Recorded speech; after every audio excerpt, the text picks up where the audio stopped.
하나님 말씀은 베드로전서 5장 1절에서 7절입니다. 신약성경 351페이지 베드로전서 5장 1절부터 제가 봉독하겠습니다. 내가 너희 중 장로들에게 고나니 나는 함께 장로된 자로서 그리스도의 고난의 증인이며 또한 나타날 영광에 참여할 자로서 고난다. 너희 가운데 있는 하나님의 양무리를 치되 마지못하여 하지 말고 오직 하나님의 뜻을 따라 자원함으로 하며 더러운 이익을 위하여 하지 말고 즐거운 마음으로 하고 맡겨진 자들에게 주장하는 자세로 하지 말고 오직 양무리의 본이 되어라. 그리하면 목자장이 나타나실 때에 시들지 않는 영광의 면류관을 받을 것이다. 젊은이들아, 이와 같이 장로들에게 순복하여라. 너희는 모두 서로 겸손으로 옷을 입어라. 이는 하나님께서 교만한 자들은 대적하시나 겸손한 자들에게는 은혜를 베푸시기 때문이다. 그러므로 하나님의 강한 손 아래서 겸손하여라. 때가 되면 너희를 높이실 것이다. 너희의 모든 염려를 하나님께 맡겨라. 이는 그분께서 너희를 돌보시기 때문이다. 7절까지 봉독했습니다. 2절 중반절에 오직 하나님의 뜻을 따라 자원함으로 하며 라고 했고, 또 5절 상반절에는 젊은이들아, 이와 같이 장로들에게 순복하여라 라고 했습니다. 장로는 오직 하나님의 뜻을 따라 자원함으로 충성해야 하고, 또 여기 젊은이들은 여기서 교인들을 가리킵니다. 교인들은 장로들이 오직 하나님의 뜻을 따라 충성할 때 또 장로들에게 순복해야 한다는 그런 말씀입니다. 그래서 하나님 일을 할 때에는 장로는 자원함으로 하고 또 교인들은 순복하고, 그런 가운데서 여기 마지막 절에 너희의 모든 염려를 하나님께 맡기라고 했어요. 그러니까 장로는 자원해서 일하고 교인들은 순복하고 그다음에 모든 것은 하나님께 맡기고, 그래서 이 시간 증거의 말씀의 제목은 자원하고 순복하면서 하나님께 맡겨라. 자원하고 순복하면서 하나님께 맡겨라 라는 제목으로 말씀을 증거하겠습니다. 1절 내가 너희 중 장로들에게 고나니 나는 함께 장로된 자로서 그리스도의 고난의 증인이며 또한 나타날 영광에 참여할 자로서 고난다.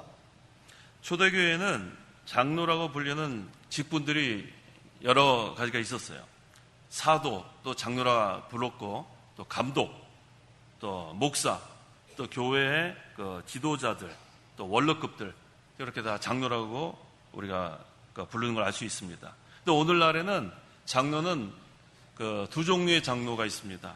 교훈 장로와 치리 장로. 그래서 이 교훈 장로는 우리가 목사라고 부르고, 또 치리 장로는 또 우리 장로님 할 때 그렇게 장로라고 부릅니다. 근데 특별히 여기 이 장로들은 그리스도의 고난의 증인이며 라고 했습니다. 그 다음에 또한 나타날 영광에 참여할 자다. 이 두 가지가 중요합니다. 이 장로들이 왜 그리스도의 고난의 증인인가? 그 첫째 이유는 십자가의 도를 증거하는 증인이기 때문에 그리스도의 고난의 증인이에요. 십자가의 도를 우리가 증거할 때 고난이 따르게 되어 있습니다. 그래서 그리스도의 고난의 증인. 그 다음에 또 두 번째는 십자가를 지고 따라가는 자기 때문에 또 그리스도의 고난의 증인이에요. 좀 전에 우리 겸손의 주를 섬길 때 괴로운 일이 많다고 했죠. 우리가 십자가의 그러한 그 십자가를 지고 가는 길은 그렇게 쉬운 길이 아니에요. 항상 우리가 십자가를 지고 예수님 따라가야 되는데 그것은 고난의 길인 걸 우리가 알아야 됩니다. 예수님께서 십자가 그 골고다 언덕에 가는 그 길이 편안한 길이 결코 아니었어요. 계속된 고난의 길 후에 그 다음에 십자가를 지시고 그 다음에 죽으시고, 그게 고난의 길입니다. 또 왜 그리스도의 고난의 증인이라고 불렀냐면 그리스도의 남은 고난에 참여하는 자들이 장로들이에요. 복음 운동하는데 이 장로들이 앞장서야 되지 않겠어요? 목사, 장로. 그래서 이 장로들은 그리스도의 고난의 증인이라고 했습니다. 그 다음 네 번째는 그리스도의 군사들이에요. 장로들은 그리스도의 군사들. 그래서 그리스도의 정병이 돼가지고 잘 기도와 말씀으로 무장된 상태에서 항상 앞서 나가야 됩니다. 그래서 이 그리스도의 군사된 장로들, 이 고난을 각오해야 돼요. 그래서 이 장로, 목사나 장로, 그래서 자기가 그러한 각오가 있을 때 목사도 되고 장로도 되는 거예요. 이 세상에서 편안히 살려고 하는 그런 마음으로 목사가 되거나 장로가 된 그런 마음으로 그러면 이 그리스도의 고난의 증인, 이 사명을 잘 감당하기 힘듭니다. 자, 이렇게 잘 해나가면 그 다음에는 나타날 영광에 참여할 자로가 있어요. 그리스도의 고난의 증인으로서 충성하면 그 다음에 이제 그리스도께서 재림하실 때 그 나타날 영광에 참여할 자가 바로 장로들입니다. 그래서 우리 예수님께서 그 골고다 언덕까지 갈 때 그 고난의 길 아니에요? 그 다음에 십자가에서 못 박혀 죽으시고 그 다음에는 부활의 영광이 있었어요. 그래서 항상 우리는 그걸 바라보는 거예요. 고난 다음에는 십자가가 있고 그 다음에는 부활이 있습니다. 그래서 우리가 이 고난의 증인으로서의 사명을 잘 감당하고 나면 그 다음에 나타날 영광에 참여할 자가 되는 거예요. 그래서 우리 믿는 자들에게는 장로들뿐만 아니라 모든 성도들은 소망이 있습니다. 고난 다음에는 영광에 참여하는 그러한 특권이 있습니다. 그래서 이 바울은 이 그리스도의 고난에 참여하는 것을 간절히 소원했어요.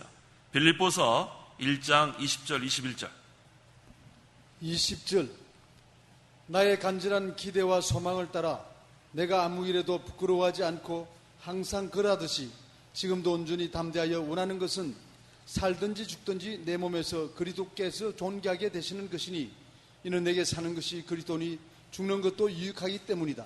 사도 바울은 지금도 온전히 담대하게 원하는 것은 이 사도 바울의 그 소원이 바로 이거예요. 살든지 죽든지 내 몸에서 그리스도께서 존귀하게 되는 것이 전부였어요. 자기는 없어지는 거죠. 그래서 저는 이 사도 바울도 그렇고 세례 요한도 그렇고 참 귀한 믿음이에요. 그는 흥하고 나는 쇠야 된다. 살든지 죽든지 그리스도만 존귀하게 된다. 그럼 어떻게 되냐면 내게 사는 것이 그리스도니 죽는 것도 유익하다. 목숨 내거는 거예요. 그리스도의 고난의 증인으로서 목숨을 이제는 내겁니다. 이게 바로 사도 바울의 믿음이에요. 또 세례 요한의 믿음입니다. 이게 얼마나 중요한지 몰라요. 내게 사는 것이 그리스도니 내가 사는 것이 아니라 내게 사는 것이 그리스도니 얼마나 능력이 나타나겠어요. 내가 하려고 하면 할 수 있는 게 뭐 얼마 없어요. 많은 게 있나요? 힘이 있나요? 그런데 내게 사는 것이 그리스도니 그 다음에는 죽는 것도 두렵지 않은 거예요. 얼마나 이게 귀한 믿음입니까? 그래서 우리는 장로들뿐만 아니라 모든 우리 성도들이 그리스도의 고난의 증인으로서 살아가야 돼요. 그리스도의 고난의 증인, 십자가의 도를 증거하는 증인, 그 다음에 십자가를 지고 따라가는 자, 그 다음에 그리스도의 남은 고난에 참여하는 자, 그 다음에 그리스도의 정병, 군사된 자. 그렇게 되면 나중에 주님 오실 때 영광에 다 참여하는 그러한 특권이 있습니다. 2절 너희 가운데 있는 하나님의 양무리를 치되 마지못하여 하지 말고 오직 하나님의 뜻을 따라 자원함으로 하며 더러운 이익을 위하여 하지 말고 즐거운 마음으로 하고. 예, 이 목사와 장로들은 이 구절이 사실이 요절이 돼야 돼요. 얼마나 중요한 건지 몰라요. 너희 가운데 있는 하나님의 양무리를 치되 마지못하여 하지 말고. 억지로 하지 말라는 거예요. 억지로 하려면 그만두라는 거예요. 억지로 하려면. 그럼 억지로 뭐 그렇게 해요. 기쁨으로 해야지. 감사한 것은 우리 그 창강교회 우리 장로님들은 다 자원해서 합니다. 다 자원해서 해요. 뭘 하나 이렇게 책임 맡으면은 뭐 얼마나 열심히 하는. 이게 바로 여기에 딱 들어맞는 거예요. 마지못해서 하는 거 그거 뭐 그만둬야지. 그거 뭐 어떡 하겠어요. 그래서 목사도 마찬가지예요. 오늘날 목사들 참 문제가 많아요. 이 목사는 일단 됐는데 그 다음에는 뭐 마지못해서 하는 목사들이 많습니다. 이거 뭐 설교 준비는 해야 되는데 뭐 설교를 뭘 해야 될지 기도도 안 하고 뭐 설교도 뭐 엉터리로 준비하고 도대체 왜 목사가 되는지 모르는 그러한 목사들이 많습니다. 그러니까 이 양무리들을 제대로 돌볼 수가 없어요.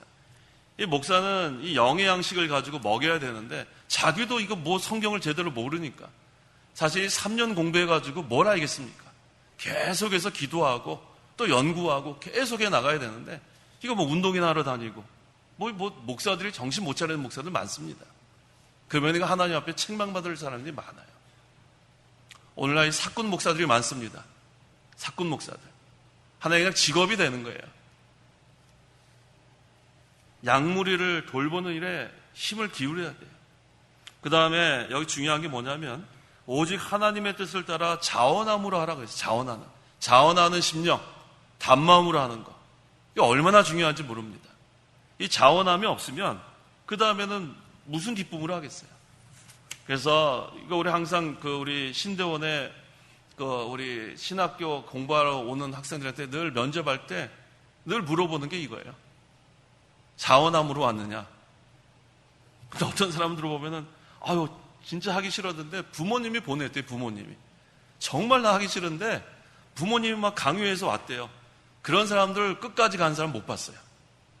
부모님이 막 강요해가지고 너 목사해야 된다. 그러니까 이 목사 되는 게 강요해서 되는 게 아니에요. 하나님께서 사명감을 주셔야 돼요. 콜링이 있어야 됩니다. 자원함으로. 그 다음에 우리 장로도 마찬가지예요. 목사 장로는 항상 모든 것을 자원함으로 해야 돼요. 이게 하나님 제일 기뻐하십니다. 내가 목사기 때문에 하는 거, 내가 장로기 때문에 하는 게 아니라 하나님께서 주신 사명으로 알고 하는 거. 이게 참 중요합니다. 그래서 이 하나님의 양은 성도들을 가리키고 예수 그리스도는 선한 목자예요. 우리 예수님께서 얼마나 그 양무리를 잘 돌봤습니까? 그러니까 예수님 따라가라는 거예요. 예수님 따라가는 거. 양무리를 돌보는 그러한 직분을 맡은 사람들은 예수님께서 하신 것을 그대로 따라가는 그런 거. 그래서 이 교육자와 이 장로는 심부름꾼으로 알면 돼요. 심부름꾼. 여기 나중에 나오죠. 거기 주장하지 말라는 게 몇 절입니까? 주장하는 자세로 하지 말라고. 읽어보세요. 3절. 3절 맡겨진 자들에게 주장하는 자세로 하지 말고 예, 주장하는 자세로 하지 말고 내가 주인이 돼가지고 마음대로 그렇게 하라고 하지 않았어요. 여기 뭐라고 했냐면은 섬기는 자가 되라고 해요. 섬기는 자. 예수님께서는 섬기러 오셨어요. 섬김을 받으러 오신 게 아니라 섬기러 오셨기 때문에 이 교역자와 이 장로는 섬기는 그러한 직분입니다. 대접을 받고 이렇게 주장하는 그런 직분이 아니라 섬기는 직분이에요. 섬기는 직분. 그러니까 양무리들을 돌볼 수 있는 거예요. 그래서 시간 나면은 신방하고 시간 나면은 어려운 게 없는가 돌아보는 거. 그게 바로 교육자와 장로들이 하는 일입니다. 그래서 자기 뜻대로 하지 말고 하나님의 뜻을 좇아. 그 다음에 하나님의 그 명령을 따라 우리 심부름하는 거. 이게 바로 교육자와 장로가 해야 되는 겁니다. 그래서 이 교육자나 장로는 자기 사람 만들면 안 돼요. 자기 사람. 제가 늘 말씀드리죠. 교회에 바울파가 있고 아볼로파가 있고 게바파가 있으면 안 되는 거예요. 우리는 전부 다 그리스도 안에서의 형제자매가 되는 거예요. 그래야 한 마음이 되고 그래야 한 뜻으로 하나님만 섬길 수 있습니다. 근데 여기에서 제가 늘 말씀드리잖아요. 지역, 나는 전라도 사람이다, 나는 충청도다, 나는 경상도다, 똘똘 뭉치면 건 큰일 납니다. 그 다음에 학연, 나는 어느 학교 나왔다, 그 다음에 난 누구 친척이다, 이런 걸로 이렇게 연관되면은 그 다음에는 이 교회는 자기 사람들만 이렇게 모이면 안 됩니다. 그게 다 깨져야 돼요. 그리스도 안에서의 우리는 형제자매라고 했습니다. 그래서 한 마음 한 뜻이 되는 것. 그래서 자기 생각, 자기 주장 그거 다 내려놔야 합니다. 하나님의 뜻을 따라서 우리가 하나님을 섬기는 거 이게 중요합니다. 그래서 여기 자원함이라 하는 거는 무슨 뜻이냐면은 하나님은 외모를 보지 않고 우리의 마음을 본다고 했어요. 마음. 그래서 항상 자원하는 심령이 중요합니다. 모든 일. 우리가 예배할 때에도 자원하는 마음으로 나와야 되고 봉사할 때도 자원하는 마음으로 하는 것. 왜냐하면 하나님은 벌써 내가 예배하려고 하는 그 마음 그걸 귀하게 보시는 거예요. 그 다음에 몸이 따라 나오는 겁니다. 또 내가 봉사하려는 그 마음을 벌써 받으시는 거예요. 그 다음에 또 몸이 봉사를 하는 겁니다. 그래서 하나님은 그 마지못해서 일하는 것. 그래서 늘 우리 억지로 하는 거에 대표적인 사람이 누구예요? 구레네 시몬. 그래서 그 구레네 시몬은 왜 여기 성경에 그렇게 나와가지고 그 아내하고 루포의 어머니 로마서에 나왔다고 해서 억지로 십자가를 져도 복 받는다. 그거는 아주 예외적인 거예요. 예외적인 거. 구레네 시몬도 억지로 십자가 지니까 억지로라도 일하면은 복 받는다. 거기다 갖다 붙이면 안 됩니다. 그건 예외적인 거고 일반적인 것은 아니에요. 일반적인 것은 하나님께서 자원하는 것을 원하시는 거예요. 그래서 구레네 시몬 억지로 십자가 졌다 복 받는 그런 얘기 자주 하지 마세요. 그거는 그냥 성경에 한 번 나오는 거예요. 그래서 하나님께서 기뻐하시는 것은 억지로 하는 거 아니에요. 억지로 하는 거 아닙니다. 자원함으로 하는 거. 그거 중요합니다. 그 다음에 더러운 이익을 위하여 하지 말고 이 교역자나 장로는 항상 먼저 자족하는 법을 배워야 돼요. 빌립보서 4장 11절에서 13절 11절 내가 이것을 말하는 것은 궁핍하기 때문이 아니다. 나는 내가 처한 상황에서 자족하는 법을 배웠다. 나는 비천에 처할 줄도 알고 풍부에 처할 줄도 안다. 나는 배부름이나 배고픔이나 풍부나 궁핍이나 모든 형편에 처하는 비결을 배웠다. 13절. 내게 능력 주시는 분 안에서 내가 모든 것을 할 수 있다. 네, 이 사도 바울 이거 참 귀한 말씀이에요. 내가 이것을 말하는 것은 궁핍하기 때문이 아니다. 나는 내가 처한 상황에서 자족하는 법을 배웠다. 자기 현재 환경에서 감사하십시오. 현재 환경에서 만족하세요. 그래야 하나님께서 기뻐하십니다. 그래서 그 다음에 여기 여러 그런 환경이 나오죠. 비천에 처할 때도 있고 풍부에 처할 때도 있고 배부름이나 배고픔이나 풍부나 궁핍이나 모든 형편에 처하는 비결을 배웠다. 거기다 하나님께서 비결을 우리에게 배워주시는 거예요. 그래서 가난할 때도 있어요. 왜 우리가 가난할 때 없었어요? 가난할 때도 있을 수 있어요. 또 풍부할 때도 있을 수 있어요. 그런데 중요한 것은 가난할 때도 자족하는 법을 배워야 돼요. 가난할 때는 불평하고 풍부할 때만 만족하는 게 아니라 가난해도 자족하고 풍부에도 교만하면 안 돼요. 풍부에도 자족하고 우리는 일체의 비결을 배워야 합니다. 일체의 비결. 그래서 이 사도 바울은 다 겪어보고 이것을 기록한 거예요. 풍부할 때도 있었고 또 가난할 때도 있었고. 그래서 우리가 사람이 변하면 안 됩니다. 가난할 때는 겸손하고 부자가 되면 교만하고 그거 하나님 기뻐하지 않으세요. 우리는 어떠한 상황에서든지 교만하면 안 되고 항상 자족하는 마음, 그 다음에 내게 능력 주신 분 안에서 내가 모든 것을 할 수 있다. 항상 하나님께서 가난하게만 하시겠어요? 믿음 잘 지키면 하나님께서도 그보다 나은 환경 주실 수 있어요. 주지 않아도 감사하고. 그래서 우리가 어떠한 상황에서든지 불평하면 안 됩니다.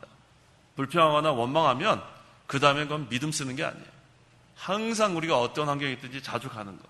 그래서 이 교육자나 우리 장로, 먼저 여기서 더러운 이익을 위하여 하지 말고라는 뜻은 자기가 자족하는 마음을 가졌으면 더러운 이익을 그렇게 추구할 리가 없습니다. 항상 자족하는 마음, 이게 중요합니다. 그 다음에 즐거운 마음이라고 하고, 즐거운 마음. 이게 즐거워야 돼요. 모든 일을 할 때 즐거워야 합니다. 억지로 하고, 괴로워하고, 그러면 그만둬야 돼요. 그러면 안 하는 게 좋습니다. 즐거운 마음으로. 그래서 우리 찬송가에도 뭐라 했죠? 즐거운 마음으로, 그 다음 뭐예요? 십자가 지고 가라.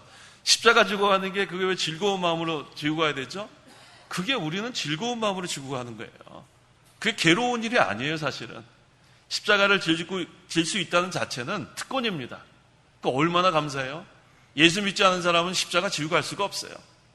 그래서 우리가 즐거운 마음으로 십자가 지고 가는 거예요. 그렇다면 그 즐거운 마음은 뭐예요? 우리 심령에 하나님 나라가 이루어졌다는 뜻이에요. 하나님 나라는 오직 성령 안에서 뭐라고 했어요? 의와 평강과 즐거움, 기쁨이라는 거예요. 그래서 우리 심령에 하나님 나라가 이루어지면 어떠한 환경에서든지 기쁩니다. 그거는 성경 진리예요. 가난해도 기뻐요, 가난해도. 나라에서 배급 주는 거 줄 서가지고 같이 이렇게 흑인들이랑 같이 서 있어도 하나도 부끄럽지 않아요. 제 얘기하는 거예요, 제 얘기. 제 얘기하는 겁니다. 제가 미국에 있을 때 다 겪어봤어요. 그 흑인들이랑 히스패닉 사람들이랑 줄 서가지고 배급소에서 우유도 받아봤고 다 겪어봤어요. 근데 마음속에 즐거운데 그거 어때요? 거기서 이렇게 부끄러운 게 뭐가 있어요? 그때도 전도했어요. 아이크리스천하고 전도했어요. 기쁜데요, 하나님께서 이거 다 연단으로 알고 그거 다 통과하고 나가면 되는 거예요. 항상 우리는 즐거운 마음으로 모든 것을 감당해 나가야 합니다. 즐거운 마음으로. 하나님 그걸 제일 기뻐하시는 거예요. 그건 뭐예요? 내 심령에 하나님을 모시고 산다는 증거예요. 그런 사람은 부자가 돼도 교만하지 않습니다. 부자가 돼도 왜 교만해요? 하나님께서 내 심령에 임하셨는데 부자가 돼도 교만할 수가 없죠. 가난해도 부끄럽지 않고 부자가 돼도 교만하지 않고 그건 뭐예요? 하나님이 내 속에서 주장하시기 때문에 전혀 그거는 요동치 않습니다. 그래서 항상 우리는 모든 일을 해나갈 때 즐거운 마음으로 해나가는 거예요. 3절 맡겨진 자들에게 주장하는 자세로 하지 말고 오직 양무리의 본이 되어라. 예, 맡겨진 자들은 교회의 양떼를 말하는 거예요. 성도들. 그래서 하나님께서 교육자와 장로들에게 이 양떼들을 맡겼습니다. 그때 영의 양식을 공급하고 잘 돌보라는 그런 말씀입니다. 그래서 항상 그 종의 위치에 있어야 돼요. 교육자도 그렇고. 그래서 우리 그 기도할 때 늘 하나님의 종이라고 기도하잖아요. 하나님의 종. 그 다음에 또 하나님의 사자. 그래서 사자는 무슨 뜻이라고 했어요? 사자? 하는 그 사자 아니라고 그랬죠? 그 사자가 뭐예요? 심부름꾼. 메신저란 뜻이에요. 메신저. 그래서 여기서는 저는 지금 심부름하는 거예요. 하나님의 말씀을 전하는 것. 그래서 거기서 하나님의 사자는 메신저란 뜻이에요. 심부름꾼. 전달자. 아무 뭐 대단한 의미 아닙니다. 하나님의 사자 그러면 뭐 갑자기 막 그 사자가 떠오르고 그러면 안 돼요. 그냥 심부름꾼이라는 뜻이에요. 하나님의 종. 그래서 제가 여기서 이렇게 담대하게 서서 이렇게 전할 수 있는 것은 하나님의 말씀을 전하기 때문에 담대하게 서는 거예요. 그래서 제가 우리 그 신학교에서 우리 학생들한테 제가 늘 강조하는 게 뭐예요? 우리는 마이크와 같다 그랬어요. 마이크. 김현우 학생 기억나죠? 네, 마이크 같다 그랬어요. 마이크. 이 마이크가 지금 이렇게 제대로 서 있어야지 제대로 이게 지금 말씀이 전달되잖아요. 그래서 제가 항상 우리 그 신학교 학생들한테 이렇게 하지 말라 그래. 이렇게 하면 겸손해 보여요. 이렇게 하면은. 근데 자꾸 이렇게 하는 사람이 있어요. 이렇게 하는 사람들. 그렇게 하지 말라 그랬어요. 마이크가 이렇게 되면 되겠어요? 마이크는 똑바로 하나님의 말씀을 전할 때는 마이크 역할을 제대로 하고 그 다음에 강대상에서 내려가면 숙이라고 그랬어요. 그게 바로 교육자가 이렇게 해야 됩니다. 하나님의 말씀을 전할 때는 여기서 똑바로 서야 돼요. 왜? 하나님 말씀 전하는 전달자이기 때문에. 목사가 대단해서 이렇게 똑바로 당당하게 서는 게 아니라 하나님 말씀을 제대로 이 마이크 역할을 하기 위해서.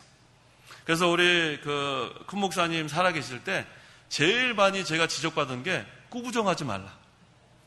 설교만 끝나면 당회장실에 가면은 오라 그러세요. 그다음에 좀 꾸부정하지 말라요. 그때 제가 얼마나 지적을 많이 받았는지. 그 다음에 지금은 꾸부정 안 하잖아요. 참 아주 좋은 걸 제가 목사님한테 배웠습니다. 그래서 여기 때는 뭐 어쩔 수 없어요. 하나님의 말씀을 전달해야 되기 때문에 똑바로 서서 제대로 전달하고 그 다음에 내려가서는 또 다 돌아다니면서 또 이렇게 인사하고 섬기는 거. 제가 늘 우리 그 신학교에서 그걸 강조합니다. 근데 오늘날 그렇게 하지 않으면 안 돼요. 여기서도 똑바로 서고 내려가서도 이러고 있는 사람들이 있죠.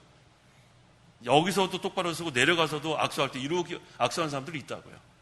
제가 그거 아주 잘못된 거예요. 목사가 여기서도 하는 행동을 밑에 내려가서도 아주 자기가 뭐 대단한 것처럼 그렇게 하면 안 됩니다.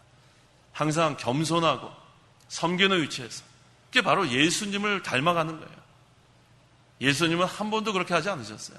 늘 섬기는 위치에 계셨고 제자들의 발까지 씻어주는 그러한 예수님의 그러한 것을 닮아가는 것. 그게 이 교육자와 장로들에게 지금 베드로가 여기서 증거하는 겁니다. 그 다음에 4절, 그리하면 목자장이 나타나실 때에 시들지 않은 영광의 면류관을 받을 것이다. 이와 같이 하면 고난의 증인의 사명을 잘 감당하면 그 다음에 영광의 면류관. 여기서 이 면류관은 상급을 가리킵니다. 그래서 이렇게 하면 시들지 않는 그러한 영광의 상급을 주신다는 그런 말씀입니다. 5절. 5절. 젊은이들아 이와 같이 장로들에게 순복하여라. 너희는 모두 서로 겸손으로 옷을 입으라. 이는 하나님께서 교만한 자들은 대적하시나 겸손한 자들에게는 은혜를 베푸시기 때문이다. 여기서 젊은이들은 교인들을 가리킵니다. 자, 이 장로들, 교육자 장로들은 이렇게 하나님의 뜻을 따라 자원함으로 또 즐거운 마음으로 이렇게 섬기고 종의 위치에서 일을 하면 그 다음에 이 교인들이 해야 될 것이 있어요. 순복하라는 거예요. 잘 순종하라는 거예요. 이거 참 중요한 거예요. 이 장로교, 우리가 지금 다 장로교 지금 교인들 아니에요? 이 장로교는 성경에서 나왔습니다. 이게 뭐 나중에 16세기에 존 낙스가 장로교를 새로 이렇게 처음으로 시작했다. 그럼 뭐 교회 역사상 그렇게 우리가 알고 있는데 이 장로는 교회에서 나오는 거예요. 이 장로교는 성경에서 나오는 거예요. 장로교회는. 그래서 성경에 장로가 있고 또 장로회가 있고 다 거기서 파생돼가지고 장로교회가 있고 그 다음에 장로교인.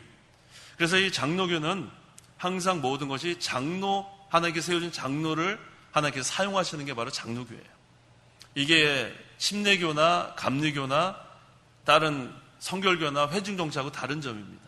그래서 이 장로교의 정치를 장로정치라고 합니다. 그건 우리 헌법에도 다 나와 있고, 그래서 우리가 다 기본적으로 알아야 될 부분이에요. 그래서 이 장로를 이제 뽑습니다. 그때는 민주적인 방법으로 뽑는 거예요. 그래서 우리 장로님들 다 그렇게 뽑히지 않았어요? 자, 우리 공동의회에서 3분의 2의 그러한 그 득표를 해가지고 장로님이 되는 거예요. 그렇다면 그 장로님이 된 다음에는 어떤 의미가 있냐면, 이제는 우리가 위임한다는 뜻이 있어요. 모든 사람들의 그 의견을 다 이렇게 우리가 들어가지고 해나가는 게 아니라, 이제는 그 당회가 조직이 되고, 그 다음에 그 당회원인 그 목사와 장로님들에게 위임한다는 뜻이 있고, 더불어서 순종한다는 의미가 있습니다. 그래서 이 장로교에서는 당회를 존중해 줘야 돼요. 왜 당회에서 그렇게 정하냐 이렇게 따지는 거 아니에요. 그거는 장로교를 잘 몰라서 그래요. 이 초대교회에서부터 이 장로회, 프레스비터가 장로고 프레스비터리가 장로회예요. 거기에서 모든 것을 다 결정하는 거예요. 이게 성경적으로 우리가 그렇게 하는 거예요. 그렇기 때문에 장로를 잘 세워야 되고, 그 다음에 이제는 장로를 우리가 세운다면은 그것을 잘 우리가 존중해야 합니다. 그거를 신뢰하지 못하면은 그러면 이 장로 정치가 제대로 될 수가 없는 거예요. 그래서 오늘날 이것을 잘 이해하지 못하는 분들이 많이 있어요. 그래서 모든 걸 민주적으로 해야 된다. 그건 장로교가 아니에요. 장로를 선택할 때는 민주적인 방법으로 하는 거예요. 모든 그러한 교인들이 투표를 하는 겁니다.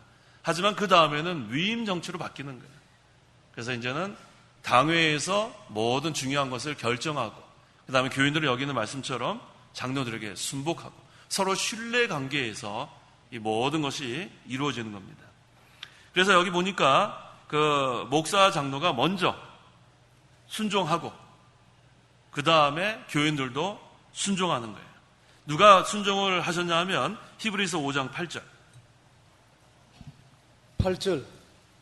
그분은 아들이시나 고난으로 순종함을 배워서. 예수님께서 순종하셨어요. 예수님이 순종하셨는데 우리도 순종해야 되지 않겠어요? 예수님의 마음은 온유와 겸손이라고 했습니다. 그러니까 온유와 겸손의 마음으로 하나님께 순종하는 그 예수님. 그래서 우리는 항상 하나님께 순종하고, 하나님 말씀에 순종하고, 그 다음에 모든 그런 법이나 제도 거기에 순종해야 돼요. 이게 바로 우리 장로교인들이 이 성경적으로 신앙생활을 해나가는 거예요.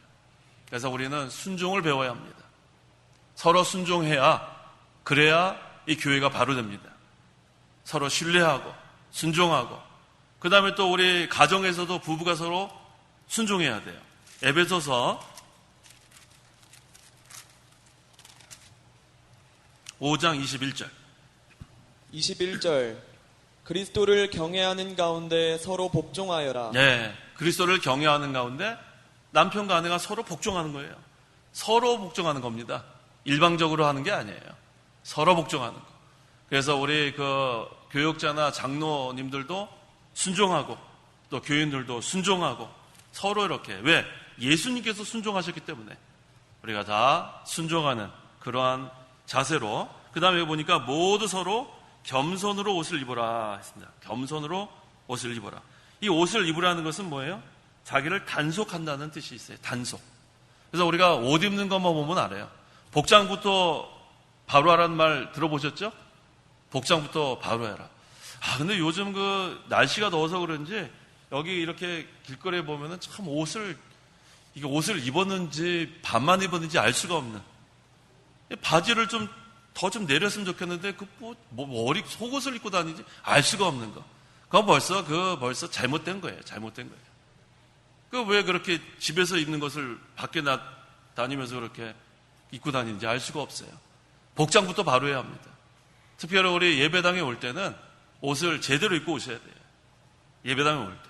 예배당에 올 때 그 뭐라 그러죠? 발가락만 끼는 그 슬리퍼 뭐라 그래요? 쪼리는 일본 말인데 쪼리라 그럽시다. 쪼리 신고 오고 그러지 마세요. 그 신발 제대로 집에 다 있지 않겠어요? 좀 예배당에 올 때는 쪼리 질질 끌고 그렇게 오지 말고, 또 또 뭐야 그 청바지 그 무릎 구멍 뚫어진 거 그런 것 좀 입지 말고 그거 좀 꼬매 입어요. 꼬매 입어. 그 왜 청바지 그 왜 무릎 그거를 왜 일부러 찢은 거예요? 일부러 찢은 거예요? 저는 그거 알 수가 없어요. 그냥 그건 아예 그냥 가위로 잘라서 반바지 만들고 싶어요. 그 왜 그 무릎을 그렇게 아유 참. 근데 뭐 얘기해도 뭐 입는 거 어떻게 하겠어요? 입어도 교회 와요. 그래도 일단 예배당에 와요. 예배당에. 청바지 무릎 구멍 난 거 입어도 일단 예배당에 오고 그 다음에 집에 좀 가서 더 좋은 거 있으면은 좀 제대로 입고 오고 하여튼 우리가 이 복장부터 바로야 합니다. 항상 우리가 하나님 앞에 나와서 예배하는데 이거 벌써 그 복장부터 그렇게 하면 안 돼요. 그래서 여기 서로 겸손으로 옷을 입어라 그랬는데 옷 입는다는 것은 자기를 단속한다는 뜻이 있어요. 단속한다. 그래서 항상 자기 마음을 단속하고 마음을 단속해야죠. 이 마음 단속하지 않으면 금방 이거 마귀한테 미혹당할 수 있습니다. 자기 마음을 단속하고 그러려면 겸손해야 합니다. 교만하면 마귀한테 넘어갈 수 있어요. 그래서 여기 그 다음에 보니까 하나님께서 교만한 자들은 대적하시나 겸손한 자들에게는 은혜를 베푸신다고 했어요. 교만한 자는 대적합니다. 하나님 교만한 자는 상대도 안 해요. 내버립니다. 교만한 자는. 어떠한 자를 은혜를 베풀어요? 겸손한 자들. 겸손한 자들. 그래서 우리는 겸손이 몸에 배야 돼요. 저 사람 참 겸손하다. 그런데 아주 교만한 사람들 있죠. 왜 이렇게 교만한지 알 수가 없어요. 뭐가 그렇게 다른 사람보다 나은지 알 수가 없는데 늘 교만한 사람이 있어요. 늘 교만한 사람. 뻣뻣한 사람이 있죠. 왜 그런지 모르겠어요. 성경에 분명히 하나님이 교만한 자는 대적한다 그랬는데 우리는 겸손해야 합니다. 그 잠언 18장 12절. 12절 사람의 마음이 교만하면 패망이 뒤따르고 겸손하면 영광이 뒤따른다. 교만하면 망한다고 했어요. 교만하면 망합니다. 항상 이 교만한 자는 마귀의 밥이에요. 마귀가 교만한 자 잘 농락합니다. 하지만 겸손하면 마귀가 건드리지 못해요. 낮아지고 섬기고 겸손하고 그러면 나중에 하나님 높여줍니다. 영광이 뒤따른다고 했습니다. 그 다음에 잠언 22장 4절. 4절. 겸손하게 여호와를 경외하는 자에 대한 상은 재물과 명예와 생명이다. 겸손하게 여호와를 경외하는 자의 상은 재물도 주시고 명예도 주시고 생명이라고 했습니다. 6절 읽어보세요. 6절. 그러므로 하나님의 강한 손 아래서 겸손하여라. 때가 되면 너희를 높이실 것이다. 네, 하나님의 강한 손, 하나님의 능력을 말합니다. 하나님 앞에서는 교만할 자가 누가 있어요? 하나님 앞에 감히. 그러니까 하나님의 능력 앞에서 다 겸손하라. 때가 되면 우리를 높여준다. 하나님이 때가 돼야지 높아집니다. 자기가 높아지려고 하면은 못 높아져요. 때가 되면 하나님이 높여준 걸 믿고 우리는 낮아지는 거예요. 계속 낮아지고 섬기고 낮고자 하는 자는 어떻게 된다고 그랬어요? 높아진다고 했어요. 높고자 하는 자는 낮아지는 거예요. 그 다음에 7절. 7절. 너희의 모든 염려를 하나님께 맡겨라. 이는 그분께서 너희를 돌보시기 때문이다. 이게 결론이죠. 장로, 교육자와 장로는 자원함으로 충성하고 또 모든 교인들은 장로들에게 순복하고 그런데 제일 중요한 것은 주인은 하나님이라는 거예요. 하나님께서 교회를 잘 돌봐주신다는 그런 뜻입니다. 그래서 우리는 염려하지 말아요. 염려. 이 염려도 이게 습관이 된다고 했죠. 늘 염려하면은 이거 뭐 매일 염려만 하면서 살 수밖에 없어요. 그래서 제가 늘 말씀드리잖아요. 이 걱정, 그게 영어로 worry라는 뜻이라고 했죠. worry. worry가 무슨 뜻이라고 했어요? 목을 졸린다는 뜻이에요. 목을 졸린다. 그래서 don't worry 그러죠. don't worry. 목 졸이지 마라. 왜 염려하세요? 염려하지 마세요. 염려한다고 되는 것은 하나도 없습니다. 하나님께다 맡기세요. 이 시간에 나오기 전까지 우리 염려거리 없는 사람이 누가 있겠어요? 우리 찬송가 나오잖아요. 죄짐 맡은 우리 구주. 염려 없는 사람은 한 명도 없습니다. 하지만 다 맡기는 거예요. 우리 주께 맡기세요. 왜? 하나님께서 책임져 준다고 했어요. 하나님께서 이 교회를 다스려 주시고 또 하나님께서 하나님의 그 자녀들 그 마태복음 6장 31절 32절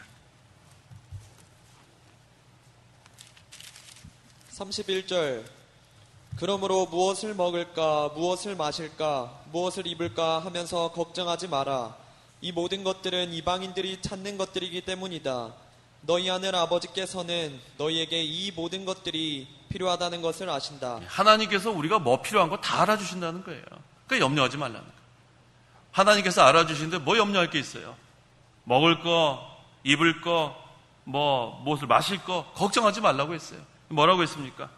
이 모든 것들이 필요하다는 것을 하늘 아버지께서 아신다고 했어요. 우리의 형편과 사정 하나님 다 아십니다. 하나님께서 모르시는 게 아니에요. 그래서 앞으로 우리가 살아나갈 때 염려하지 마세요. 염려. 내일 어떻게 될까? 그런 염려하지 말라고 했어요. 아니 당장 우리가 오늘 밤 하나님 데려가시면 내일 죽을지도 모르는데 뭘 염려를 해요. 오늘 밤은 그냥 기도하고 주무시면 돼요. 그 다음에 내일 또 눈 뜨면은 하나님이 또 살려주셨구나. 그럼 또 주일 충성하면 되는 거고. 그렇게 살아야지 우리가 마음이 편안하지. 뭘 염려를 해요. 자녀들도 걱정하지 마세요. 자녀. 얘가 앞으로 어떻게 될까? 그것도 하나님께 맡기는 거예요. 우리가 할 것은 늘 똑같은 거예요. 기도했느냐? 성경 읽었느냐? 그것만 자꾸 점검하세요. 기도했느냐? 성경 읽었느냐? 그렇게 하면 그 아이들은 잘못되지 않습니다. 자녀들에게 공부해라, 뭐하라 자꾸 그럴 필요 없어요. 기도했느냐? 성경 읽었느냐? 딱 두 마디만 물어보세요. 그 다음에 만약에 안 했으면 혼내주세요. 너 뭐 하는 거냐 지금? 기도도 안 하고 하루에 성경 한 장 읽고 뭐 하는 거냐? 그때는 따끔하게 혼내줄 필요가 있습니다. 그래서 자녀들도 걱정하지 마세요. 자녀들도 두 가지만 물어보세요. 늘 점검하세요. 기도했느냐? 성경 읽었느냐? 그 아이는 잘못되지 않습니다. 그래서 우리가 항상 내일을 염려하지 말고 오늘 하루 또 하나님께서 이렇게 잘 또 돌봐주신 거 감사하고 또 내일도 하나님께서 또 살려주시면 또 내일 또 충성하고 그렇게 살아가는 겁니다. 자, 이 시간 자원하고 순복하면서 하나님께 맡겨라. 자, 우리가 이제는 자원하는 마음으로 모든 일을 해야겠습니다. 즐거운 마음으로. 우리의 믿음 생활하는 것도 즐거운 마음으로. 그래서 항상 우리가 서로 만나면은 웃는 얼굴이 돼야죠. 웃는 얼굴. 옆에 사람 중 웃는 얼굴인가 보세요. 웃는 얼굴이에요? 인상 쓰고 계시죠? 인상 쓰고 있으면 안 돼요. 항상 우리가 웃는 얼굴, 기쁨으로. 이게 예수 믿는 게 얼마나 기쁜데 왜 맨날 이렇게 우리가 찡그리고 그렇게 할 필요 없습니다. 즐거운 마음으로 십자가 지고 가라 하지 않았어요. 즐거운 마음으로 신앙생활 하는 거. 그 하나님 기뻐하십니다. 기도하시기 바랍니다. 기도하겠습니다. 하나님 아버지 감사합니다. 저희들을 죄 가운데서 구원하여 주시고 이렇게 하나님께서 지금까지 인도해 주신 그 크신 은혜와 사랑을 감사합니다. 우리 교육자와 장로들에게 하나님의 뜻을 따라 자원함으로 양무들을 치라고 했습니다. 또 즐거운 마음으로 돌보라고 했습니다. 하나님 아버지 항상 하나님의 종으로서 낮아지고 섬기는 위치에서 심부름꾼 잘할 수 있도록 도와주시고 또 교인들은 장로들을 잘 순복하라고 했습니다. 하나님께서 우리에게 주신 말씀인 줄 알고 이제는 잘 우리가 순종하는 그러한 자세로 겸손한 마음으로 서로 순종하는 저희 모든 우리 교육자들과 장로들과 교인들 되게 도와주시옵소서. 또 모든 것을 하나님께 맡기라고 했습니다. 아무것도 염려하지 말고 하나님께 모든 것을 맡기고 하나님께서 이 교회의 주인이시기 때문에 모든 것에 우리의 형편을 아시고 필요를 아시는 하나님께 모든 걸 맡기고 우리는 죽도록 충성하는 제 모두가 되게 도와주시옵소서. 예수님의 이름으로 기도하옵나이다. 아멘. 하늘에 계신 우리 아버지여, 이름이 거룩히 여김을 받으시오며 나라의 임하옵시며 뜻이 하늘에서 이룬 것 같이 땅에서도 이루어지이다. 오늘날 우리에게 일용할 양식을 주옵시고 우리가 우리에게 죄 지은 자를 사하여 준 것 같이 우리 죄를 사하여 주옵시고 우리를 시험에 들게 하지 마옵시고 다만 악에서 구하옵소서. 대개 나라와 권세와 영광이 아버지께 영원히 있사옵나이다. 아멘.